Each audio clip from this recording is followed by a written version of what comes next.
Himalaya Questa Pro has superior protein whey, the healthy way to fitness. नमस्कार, आप देख रहे हैं बिहार तक। मैं हूं आपके साथ सुकन्या सिंह। बेशक बिहार में उपचुनाव का रण ड्रॉ पर यानी बराबरी पर छूट गया।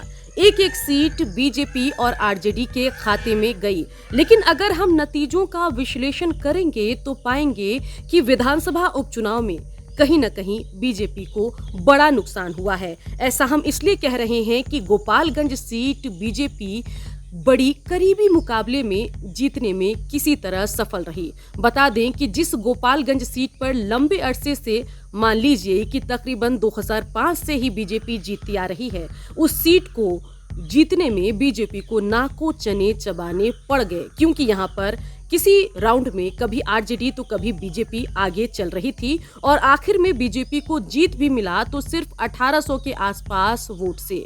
इसी गोपालगंज सीट पर 2020 में बीजेपी 36,000 से ज्यादा वोटों से जीतने में कामयाबी हासिल की थी।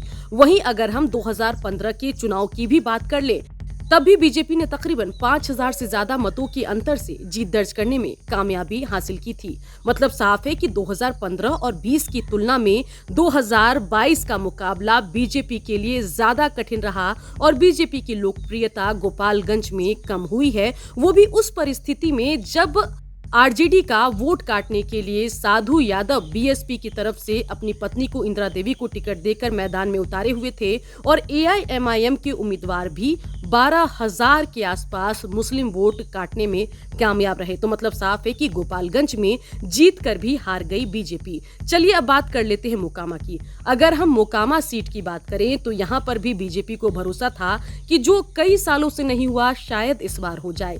इस सीट पर भी बीजेपी कोई खास कमाल नहीं दिखा पाई और बड़े आसान जीत यहाँ पर अनंत सिंह की पत्नी नीलम देवी को मिला और उनके जीत का अंतर तकरीबन 16,711 वोटों का रहा। मतलब साफ है कि मोकामा में भी बीजेपी एक तरफा लड़ाई में हार गई। वहीं अगर हम बात करें गोपालगंज की तो गोपालगंज में आरजेडी ने मतों के अंतर को बड़ी संख्या में कम करने में कामयाबी हासिल की।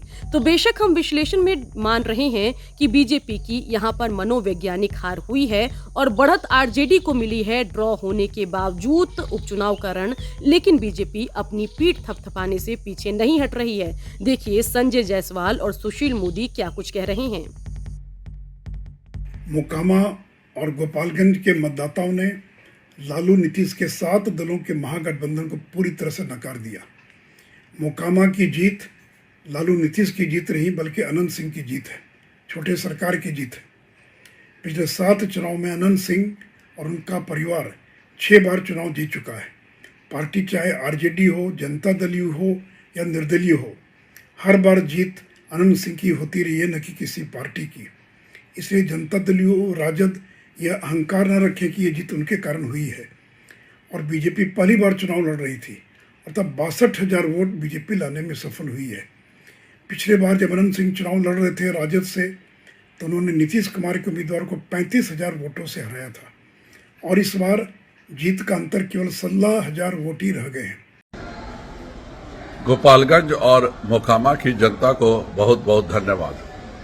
हमने बेहतर प्रयास किया और गोपालगंज में न केवल हम अपनी सीट बचाने में कामयाब रहे, बल्कि मोकामा में भी पहली बार भारतीय जनता पार्टी 27 सालों बाद चुनाव लड़ी और आज तक के इतिहास में विरोधियों को जो सबसे ज्यादा मत मिला है उसमें हमें मोकामा में मिला है। यह चुनाव भारतीय जनता पार्टी बनाम 8 दल थे और उसके बावजूद हम यह नतीजा दे पाए, इसके लिए बिहार की जनता को धन्यवाद।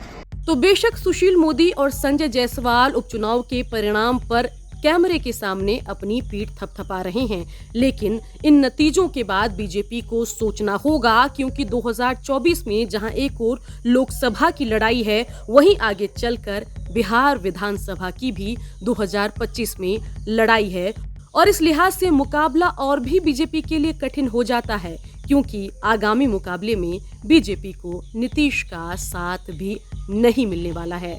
खैर 2024 के लोकसभा चुनाव और 2025 के विधानसभा चुनाव में क्या परिणाम आएंगे ये तो देखने वाली बात होगी, लेकिन फिलहाल उपचुनाव के रण में बीजेपी आरजेडी से पिछड़ती हुई साफ दिखाई दी। बिहार की खबरों के लिए आप बने रहिए बिहार तक के साथ।